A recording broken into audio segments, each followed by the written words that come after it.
Hello everyone, welcome to Sarvodaya Gurukul. दोस्तों, स्वागत है आप सभी का आपके अपने यूट्यूब चैनल सर्वोदय गुरुकुल में।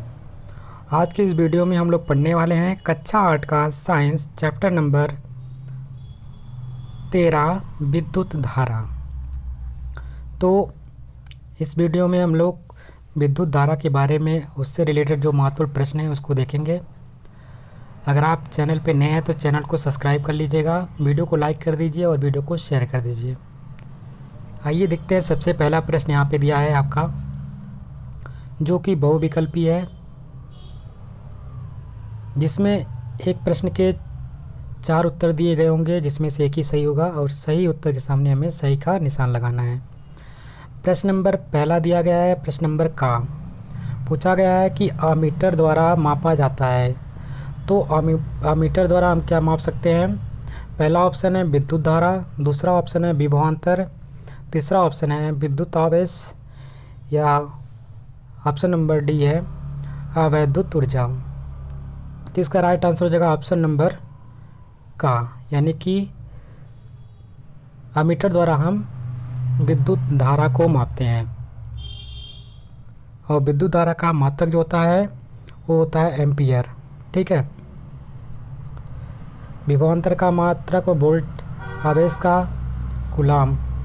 ठीक है। इस प्रकार से आपको मात्रक भी ध्यान में रखना है। प्रश्न नंबर खा है, किस सेल को पुनः आवेशित किया जा सकता है, यानी कि कौन सा सेल होता है जिसको हम पुनः इस्तेमाल कर सकते हैं। जैसे आप लोग देखते होंगे जो बैटरी से मतलब कि जो हम जिसको चार्ज करके दोबारा इस्तेमाल करते हैं, यानी कि उसमें फिर से ऊर्जा का वो प्रवाह होने लगता है, धारा का प्रवाह होने लगता है। तो कौन सा सेल होता है? पहला आपका दे रखा है कि शुष्क सेल। तो जो शुष्क सेल बात कर रहा है, जो आप लोग अपने जो रिमोट होता है उसमें इस्तेमाल करते हैं, या जो घड़ी होती है उसके जो सेल इस्तेमाल करते हैं, या रेडियो में इस्तेमाल करते हैं, ये सब आपके शुष्क सेल के अंतर्गत आते हैं। डेनियल सेल भी उसी तरह होता है, वोल्टी सेल भी उसी तरह होता है। जो आपका सीसा संचायक सेल होता है, इसको हम पुनः आवेशित कर सकते हैं। इसका राइट आंसर हो जाएगा ऑप्शन नंबर सी, यानी कि सीसा संचायक सेल। प्रश्न नंबर गा, विद्युत विभवांतर का मात्रक होता है। अभी हमने मात्रक के बारे में ऊपर बताया ही था कि मात्रक पूछ सकता है आपसे 1 नंबर का। तो जैसा कि आपने बताया, कूलाम का किसका मात्रक होता है? आवेश का मात्रक कूलाम है। ठीक है। एम्पियर किसका मात्रक है? धारा का। सेकंड किसका मात्रक है? समय का। और वोल्ट किसका मात्रक हो जाएगा आपका? तो विभवांतर का, विभव का, यानी कि विभवांतर का मात्रक क्या हो जाएगा? वोल्ट हो जाएगा। तो इसका राइट आंसर हो जाएगा ऑप्शन नंबर डी, यानी कि ऑप्शन नंबर चौथा हो जाएगा वोल्ट। यहाँ पे एक प्रतीक दिया गया है, चिन्ह दिया गया है, इसको बताना है किसका ये चिन्ह है। इस प्रकार से है। तो पहला है कि ये प्रतिरोध का है, सेल का है, वोल्ट मीटर का है, या अमीटर का है। तो इसका राइट आंसर हो जाएगा ऑप्शन नंबर का, यानी कि इस प्रकार का अगर साइन आपको दिखता है, चिन्ह दिखता है, तो किसका होता है? प्रतिरोध का, यानी कि रेजिस्टेंस का होता है। इसको आर से रिप्रेजेंट करते हैं। ठीक है, रेजिस्टेंस। अगला प्रश्न है, निम्नलिखित में से कौन सी समीकरण सही है? तो जैसा कि होता है, धारा की बात कर रहा है, I = Q/T, यानी एकांक समय में बहने वाले आवेश को क्या कहते हैं? धारा कहते हैं। जो धारा होता है उसका जो डेफिनेशन होता है, एकांक समय में बहने वाले आवेश को, एकांक समय में बहने वाले आवेश को क्या कहते हैं? धारा कहते हैं। तो I = क्या हो जाएगा? I = Q/T। तो आपको ये समीकरण कहाँ पे दिख रहा है? ऑप्शन नंबर बी में दिख रहा है, यानी I = Q/T, ये आपका राइट आंसर हो जाएगा। प्रश्न नंबर 2, यहाँ पे रिक्त स्थानों की पूर्ति करना है। पहला प्रश्न दे रखा है, विद्युत धारा का मात्रक क्या होता है? तो आपको मालूम है विद्युत धारा का मात्रक होता है एम्पियर, तो आप खाली स्थान में एम्पियर लिख देंगे। अगला है, प्रतिरोध का मात्रक क्या होता है? जो हमने रेजिस्टेंस की बात किया उसका मात्रक होता है ओम। इस प्रकार से आपका साइन बना रहता है, तो आप इस तरफ से साइन दिखेगा तो बोलेंगे वो क्या है? ओम का साइन है। ठीक है। और किसका मात्रक है? वो विद्युत प्रतिरोध का मात्रक है ओम।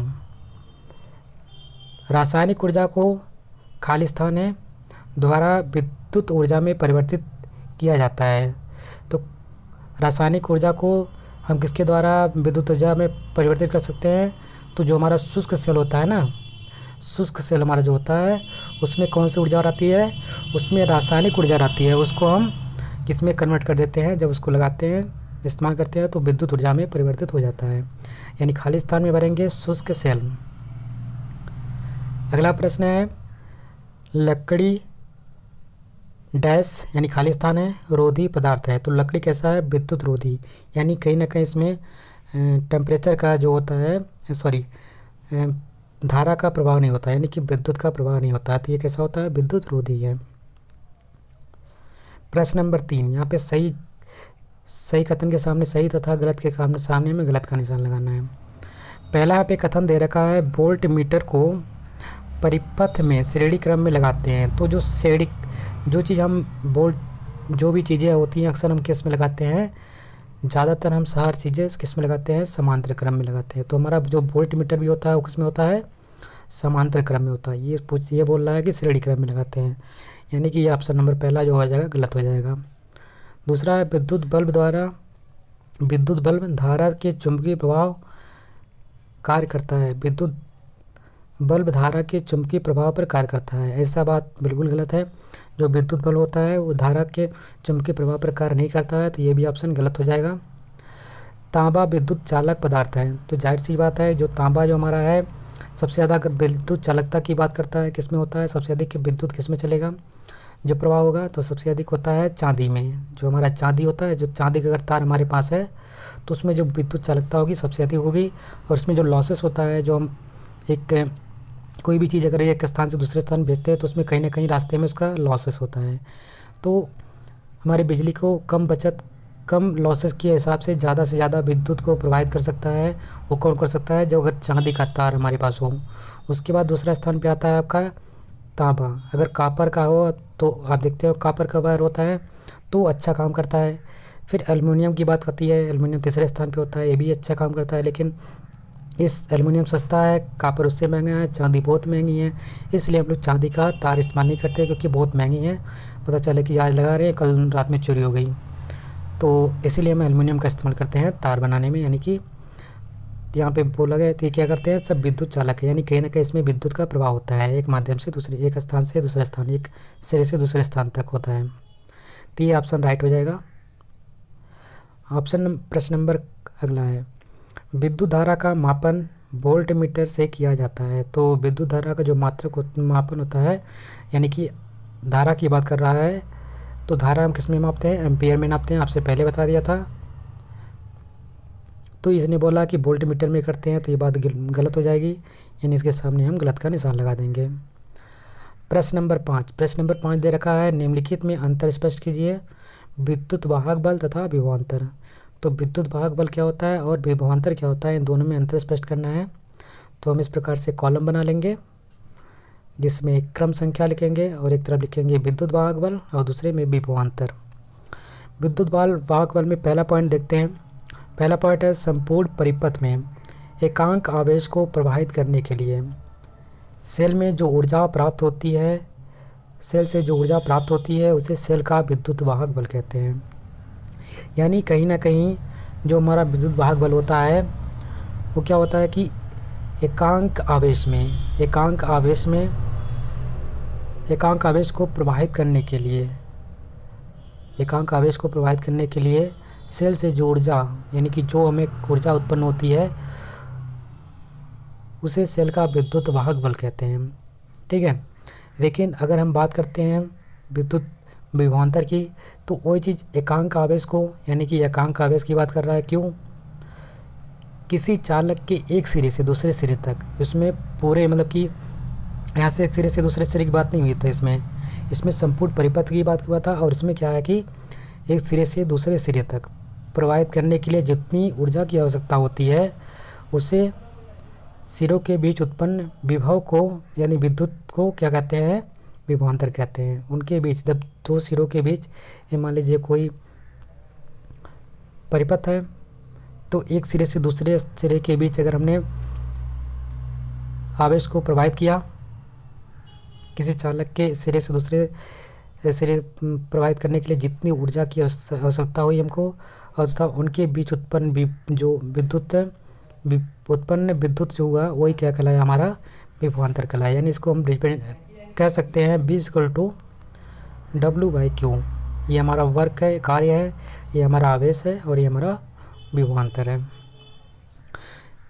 दूसरा पॉइंट है, इसका मात्रक क्या होता है? इसका मात्रक वोल्ट होता है। इसका भी मात्रक क्या होता है? वोल्ट या जूल प्रति कूलाम होता है। क्या वोल्ट या जूल प्रति कूलाम कह सकते हैं, या दोनों का मात्रक सेम है, कोई दिक्कत नहीं है। प्रश्न नंबर खा, प्राथमिक तथा द्वितीयक सेल में दोनों में अंतर स्पष्ट करना है। प्राथमिक सेल क्या होते हैं और द्वितीयक सेल क्या होते हैं, आपको मालूम होगा। तो प्राथमिक सेल की अगर हम बात करते हैं, जो लोग हम इस्तेमाल करते हैं, एक बार इस्तेमाल करने के बाद फेंक देते हैं, हमारा किसके अंतर्गत आता है? प्राथमिक सेल के अंतर्गत आता है। जैसे कि अगर हम बात करते हैं पहले पॉइंट की, तो प्राथमिक सेल वे होते हैं जिन्हें पुनः आवेशित नहीं किया जा सकता, यानी कि एक बार इस्तेमाल करो उसके बाद फेंक दो, वो दोबारा काम नहीं करेगा। जैसे आप देखते होंगे घड़ी की सुई होती, घड़ी की जो सेल हो, रिमोट का सेल हो गया, या और भी जो सेल होते हैं वो प्राथमिक सेल के अंतर्गत आते हैं। अगर हम द्वितीयक सेल की बात करते हैं, तो द्वितीयक सेल भी होते हैं जिन्हें पुनः आवेशित किया जाता है, यानी कि कहीं ना कहीं इसको हम चार्ज करके फिर से इस्तेमाल पे ला सकते हैं। जैसे कि आपके मोबाइल का सेल है, उसको हम चार्ज करके पुनः इस्तेमाल करते हैं। इन्वर्टर का सेल है, बैटरी है, उसको हम पुनः इस्तेमाल कर सकते हैं। तो ये सब हमारे द्वितीय सेल के अंतर्गत आएंगे। पॉइंट नंबर 2 है, इन सेलों से होने वाली रासायनिक क्रियाएँ अनुत्क्रमणीय होती हैं। तो जो इन सेलों से जो रासायनिक क्रियाएँ होती हैं कैसी होती हैं? अनुत्क्रमणीय होती हैं। अगर हम द्वितीयक सेल की बात करते हैं, तो सेल को उपयोग में लाने पर पुनः रासायनिक ऊर्जा विद्युत ऊर्जा में रूपांतरित होता है, यानी फिर से चार्ज होता है। चार्ज होने के बाद फिर से वो क्या, जो रासायनिक ऊर्जा होती है उसमें फिर से इस्तेमाल हो जाती है, ये हमारा फिर से विद्युत ऊर्जा में रूपांतरित हो जाती है। पॉइंट नंबर 3 की बात करते हैं, तो इसका आंतरिक प्रतिरोध का होता है, वो कैसा होता है? आंतरिक प्रतिरोध जो होता है, रेजिस्टेंस की बात कर रहा है, तो हमारा जो रेजिस्टेंस होगा वो कैसा होगा? कम होगा। अगर हम द्वितीयक सेल की बात करते हैं, तो इसका जो आंतरिक प्रतिरोध यानी रेजिस्टेंस होता है वो अधिक होता है, इंटरनल रेजिस्टेंस जो होता है अधिक होता है। इसके उदाहरण के तौर पे देखते हैं कौन कौन से उदाहरण हो सकते हैं प्राथमिक सेल के। तो प्राथमिक सेल के अंतर आता है लेक्लांसी सेल, डैनियल सेल, वोल्टीय सेल, शुष्क सेल एवं बटन सेल। शुष्क सेल वही है जो बैटरी वाला इस्तेमाल करते हैं। बटन सेल किसको कहते हैं? जो हम लोग जो आप देखते हैं घड़ी की, जो हमारे लोग कलाई वाली घड़ी पहनते हैं, उसमें जो बटन वाला सेल लगता है उसको हम बोलते हैं बटन वाला सेल, ठीक है। और अगर द्वितीयक सेल की बात करते हैं, जो हमारी बैटरी होती है, रिचार्जेबल बैटरी होती हैं, वो हमारी लिथियम वाली बैटरी होती है, उनको हम बोलते हैं द्वितीयक सेल। प्रश्न नंबर गा, अमीटर तथा वोल्ट मीटर, इन दोनों में अंतर स्पष्ट करना है। तो आइए देखते हैं क्या अंतर है दोनों में। एक तरफ आप लिख लेंगे अमीटर और एक तरफ लिख लेंगे वोल्ट मीटर। तो अमीटर में पहला पॉइंट देखते हैं, अमीटर की सहायता से विद्युत परिपथ में धारा मापी जाती है। पहली बात तो हम अमीटर के माध्यम से ही, उसकी सहायता से ही जो विद्युत धारा में विद्युत परिपथ में जो धारा बह रही होती है उसको माप सकते हैं। वोल्ट मीटर का इस्तेमाल कहाँ पे होता है? वोल्ट मीटर की सहायता से दो बिंदुओं के बीच विभवांतर मापा जाता है, यानी कि ये हमारा अगर कोई दो बिंदु है, इनके बीच का कितना विभवांतर है उनको मापने के लिए हम किसका इस्तेमाल करेंगे? वोल्ट मीटर का। अगर हमें धारा का परिपथ में धारा मापना है तो हम किसका इस्तेमाल करते हैं? अमीटर का इस्तेमाल करते हैं। इसी प्रकार से अमीटर को विद्युत परिपथ में श्रेणी क्रम में जोड़ा जाता है। जो हमारा अमीटर होता है उसको हम, जो हमारा विद्युत परिपथ होता है वहाँ पे श्रेणी क्रम में जोड़ देते हैं। जबकि जो वोल्ट मीटर हमारा होता है, वोल्ट मीटर को चालक तार के समांतर क्रम में जोड़ा जाता है। जो हमारा चालक तार होता है उसके समांतर क्रम में वोल्ट मीटर को हम जोड़ते हैं। अमीटर का प्रतिरोध बहुत कम होता है, ये आपको मालूम होता है, और जबकि वोल्ट मीटर का प्रतिरोध बहुत ही अधिक होता है। आदर्श अमीटर का प्रतिरोध जो होता है एकदम शून्य होता है, जबकि आदर्श वोल्ट मीटर का प्रतिरोध कितना होता है? अनंत होता है, इनफाइनाइट होता है, ठीक है। अमीटर का मात्रक एम्पियर होता है और इसका मात्रक जो होता है वोल्ट मीटर का मात्रक वोल्ट होता है। इसे हम कैपिटल एस से रिप्रेजेंट करते हैं, जबकि हम इसे कैपिटल बी से रिप्रेजेंट करते हैं। तो ये सब अंतर है, इसको आप अपनी कॉपी में नोट कर लेंगे। प्रश्न नंबर 6 है, निम्नलिखित किस भौतिक राशि के मात्रक हैं? तो आपको यहाँ पे कुछ राशियाँ दी गई हैं, उसके मात्रक बताने हैं। जैसे कि कूलाम किसका मात्रक है? आवेश का।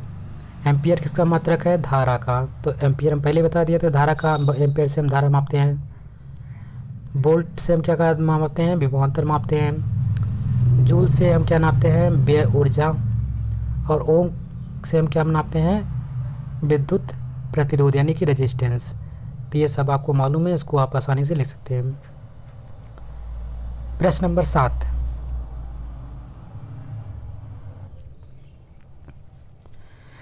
धारा के निम्नलिखित प्रभाव पर आधारित एक एक उदाहरण का नाम तथा उपयोग लिखिए।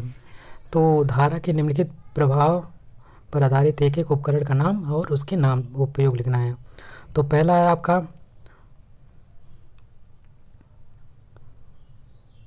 पहला आपका दिया है चुंबकीय प्रभाव। उत्तर में लिखेंगे चुंबकीय प्रभाव।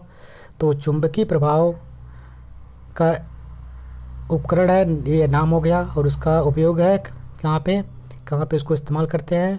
तो उसका इस्तेमाल करते हैं हम लोग अमीटर या एवं वोल्ट मीटर में। ऊष्मीय प्रभाव को हम कहाँ पे इस्तेमाल करते हैं? बल्ब या हीटर में। रासायनिक प्रभाव को हम विद्युत लेपन में करते हैं। प्रश्न नंबर 8 है, निम्नलिखित प्रश्नों के उत्तर दीजिए। फ्यूज तार क्या? वेरी इंपॉर्टेंट क्वेश्चन है, सभी एग्ज़ाम के लिए बहुत ही इंपॉर्टेंट है, इसको आप यहीं पे रट लीजिए, आगे वाले एग्ज़ाम के लिए छोड़िए ना इसको। तो फ्यूज तार क्या होता है? अक्सर एग्जाम में पूछ ही लिया जाता है। आइए देखते हैं किस मिश्र धातु से बनाता है, इसको भी याद करना है। मिश्र धातु भी पूछता है अक्सर, किस मिश्र धातु के क्या क्या इस्तेमाल करके बनाया जाता है। तो उत्तर में लिखेंगे फ्यूज तार, पहले हेडिंग डालेंगे, या शीशे और टीन से बना होता है, ठीक है, यानी कि लेड, पीबी और एसएन, ठीक है। पीबी और टीन से बना होता है, से बनी मिश्र धातु का कम गलनांक वाला एक पतला तार होता है, यानी कि जो गलनांक होता है इसका बहुत ही कम होता है, जो विद्युत परिपथ में शॉर्ट सर्किट होने से पहले होने वाली हानि से हमें बचाता है। तो फ्यूज तार का हम इस्तेमाल वहाँ पे करते हैं जो हमारा विद्युत परिपथ होता है, शुरुआत में ही करते हैं, जिससे अगर कोई शॉर्ट सर्किट होता है तो क्या होता है, फ्यूज तार वहीं से गल जाता है क्योंकि इसका गलनांक बहुत कम होता है, और हमारा जो धारा होता है वहीं से कट हो जाता है। मान लीजिए हमने यहाँ पे फ्यूज लगा रखा है, ये तार यहाँ से कट होने के बाद यहाँ पे आगे धारा प्रवाहित हुई, तो हमारा जो उपकरण होता है सेफ बचा रहता है, ख़राब नहीं होता है। तो कहीं ना कहीं ये हमें क्या करता है, शॉर्ट सर्किट से होने वाली हानि से हमें बचाता है। विद्युत धारा का ये काम है, और इसका जो इस्तेमाल होता है, जो भी उपकरण होते हैं उसके शुरुआत में ही लिखा जाता है। और ये किसका बना होता है? ये शीशे और टिन का बना होता है। और तो आपको ध्यान में रखना है, शीशा और टिन के मिश्र धातु से बना होता है, और इसका गलनांक बहुत ही कम होता है। ये 3-4 पॉइंट है, इसको आपको ध्यान में रखना है, इससे ही फ्यूज तार आपका होता है। अगर उपयोग की बात करते हैं तो ये उपयोग कहाँ पे किया जाता है? तो उपयोग में लिखेंगे विद्युत परिपथ में शॉर्ट सर्किट होने पर तथा अधिक वोल्टेज आने पर यह स्वयं पिघल जाता है, जिससे विद्युत धारा का प्रवाह रुक जाता है और तारों तथा विद्युत उपकरणों को कोई हानि नहीं पहुंचाती है। फ्यूज तार को चीनी मिट्टी के बने एक खोल में लगाते हैं, इसे फ्यूज कैरियर कहते हैं। जो फ्यूज तार होता है हमारे कहाँ पे लगाते हैं? एक चीनी मिट्टी का लगा होता है, जो आप देखते हैं कि चीनी मिट्टी का प्लग होता है, उसके एक सिरे से दूसरे सिरे तक फंसाते हैं, और इसको हम क्या बोलते हैं? इसे फ्यूज कैरियर बोलते हैं। जो हमारा चीनी मिट्टी का जो खोल होता है उसको बोलते हैं फ्यूज कैरियर, ठीक है। अगला प्रश्न है, 3 घरेलू उपकरणों का नाम लिखिए, या मेंस के साथ कैसे जोड़ सकते हैं। तो मेंस जो हमारा तार होता है उसके साथ कैसे जोड़ सकते हैं? तो घरेलू उपकरण आपके बहुत होंगे, आपको आसानी से इसके नाम लिख सकते हैं। पहला अगर हम बात करते हैं विद्युत परिपथ में लगे उपकरण, जैसे कि बल्ब है आपका, पंखा है, फ्रिज है, हीटर है, कूलर है, बहुत सी चीज़ें हैं, ये सब आपके घरेलू उपकरण आ जाएंगे। इन उपकरणों को खराब होने से बचाने के लिए प्रत्येक विद्युत परिपथ में एक कम गलनांक वाले मिश्र धातु के तार के टुकड़े का प्रयोग किया जाता है। यह तार का टुकड़ा एक विद्युत रोधी आधार के कट आउट में लगाया जाता है। इस छोटे तार का फ्यूज कहते हैं। इसे मेंस के श्रेणी क्रम में जोड़ा जाता है। तो जो अगर पूछा जाए फ्यूज को हम समांतर क्रम में जोड़ते हैं या श्रेणी क्रम में, तो आपको बताना है जो फ्यूज तार होता है हमेशा श्रेणी क्रम में जोड़ा जाता है, ठीक है। एग्जाम में पूछा गया है प्रश्न, फ्यूज तार को श्रेणी क्रम में जोड़ते हैं।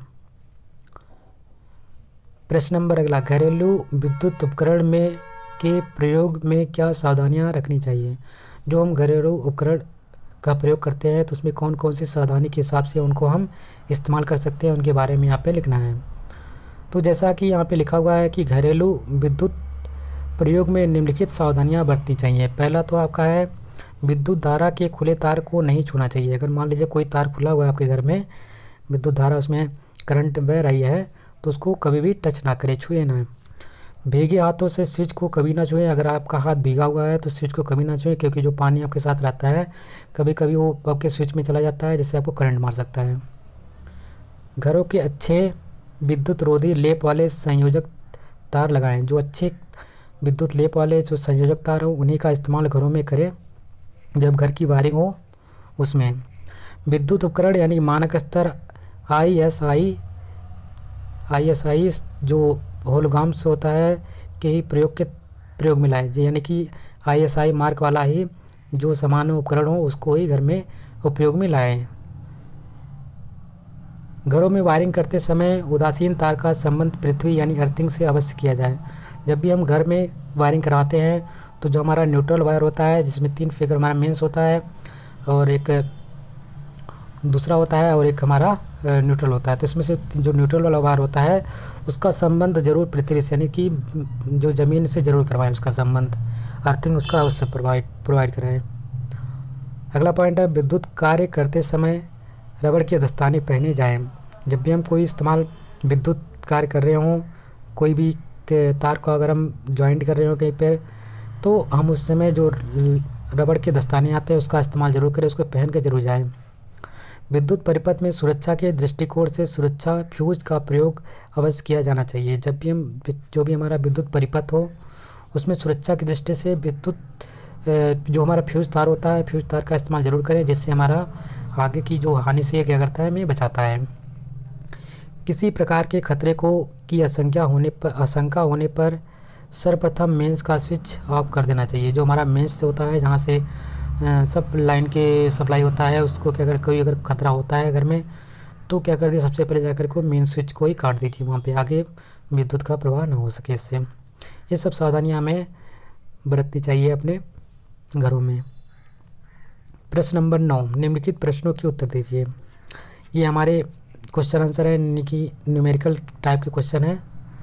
तो जैसा कि यहाँ पे पहला प्रश्न दिया गया है, प्रश्न नंबर पहला है एक चालक तार का प्रतिरोध हमको दे रखा है, ठीक है, 3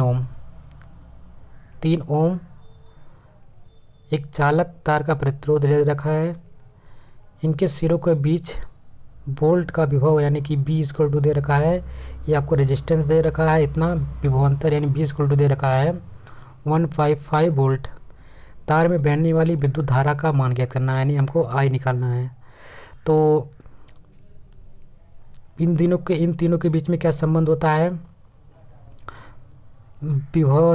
धारा और विभवांतर और प्रतिरोध में। तो हमको पता होता है I क्या होता है, हमको पता होता है B IR होता है, ठीक है। पहली बात तो B IR। अब हमको I निकालना है, तो क्या करेंगे, I क्या हो जाएगा B/R, R नीचे चला जाएगा, तो धारा क्या हो जाएगा विभवांतर अपन रेजिस्टेंस। तो ये आपका फार्मूला बन गया। तो आपको क्या क्या चीज़ गिवन दे रखी है, आपको दे रखा है रेजिस्टेंस दे रखा है, वोल्ट दे रखा है, विभवांतर दे रखा है, और आपसे धारा पूछा है। तो तार में बहने वाली विद्युत धारा क्या होता है, B/R हो जाएगा। तो B का मान यहाँ पे पुट कर दीजिए, R का मान यहाँ पे पुट कर दीजिए। B का मान कितना हो गया 1.5 और R का मान हो जाएगा 3.0 यानी कि 3। अब यहाँ से हम दशमलव हटाएंगे, क्या हो जाएगा, नीचे 30 हो जाएगा और ऊपर हो जाएगा 15। तो 30 को 15 से डिवाइड करेंगे तो कितना आ जाएगा 0.5 एम्पियर, क्योंकि धारा का जो मात्रक होता है एम्पियर में, यानी I कितना आ गया आपका, I आ गया 0.5 एम्पियर। और आपको पता होगा B IR होता है, एक फार्मूला है, उसको आप ध्यान में रखेंगे। प्रश्न नंबर अगला है, एक चालक 40 कूलाम आवेश 8 सेकंड तक प्रवाहित किया जाता है। एक चालक 40 कूलाम आवेश से 8 सेकंड तक प्रवाहित किया जाता है। चालक में प्रवाहित विद्युत धारा का मान ज्ञात करना है। सबसे पहले हमें क्या है, क्या गिवन उसको लिख लेना है, फिर फार्मूला लिखना है, फिर वैल्यू पुट करनी है, फिर आंसर निकाल लेना है। तो चालक में विद्युत आवेश यानी इसको हम Q से रिप्रेजेंट करते हैं। Q कितना है 40 कूलाम, समय दे रखा है t=8 सेकेंड और धारा पूछा है, तो हमें पता है एकांक के समय में बहने वाले धारा को हम क्या कहते हैं, एकांक समय में बहने वाले आवेश को हम क्या कहते हैं, विद्युत धारा। यानी I क्या होता है, एकांक समय में Q/T, यानी एकांक समय में बहने वाले धारा को क्या कहते हैं, एकांक समय में बहने वाले आवेश को विद्युत धारा बोलते हैं। एकांक समय में बहने वाले आवेश को विद्युत धारा कहते हैं। यानी कि हमारा फार्मूला पता चल गया, I क्या हो गया, Q/T। अब Q/T पता हो गया आपको, Q का मान दे रखा है 40 रख दीजिए और T का मान दे रखा है 8, उसको भी पुट कर दीजिए। इन दोनों वैल्यू को पुट करेंगे तो आपका आ जाएगा 40/8, 8 से काट दिया 8/40, 8×5 = 40 हो गया। तो I का मान आ गया आपका 5 एम्पियर, क्योंकि हमें पता है जो धारा होती किस में मापी जाती है, वो एम्पियर में मापी जाती है। इस प्रकार से आपके इस जो चैप्टर नंबर 13 था विद्युत धारा, वहीं पे कंप्लीट होता है। यहाँ पे कुछ न्यूमेरिकल की पार्ट भी कराए गए हैं जो इम्पोर्टेंट है, आप उसको नोट कर लीजिएगा। और जो महत्वपूर्ण प्रश्न हैं सभी करा दिए गए हैं। अगर आपको वीडियो अच्छी लगी हो तो इसको लाइक कर दीजिएगा, चैनल पे नए हैं तो चैनल को सब्सक्राइब कर लीजिएगा और वीडियो को शेयर कर दीजिएगा। Thank you. जय हिंद, जय भारत।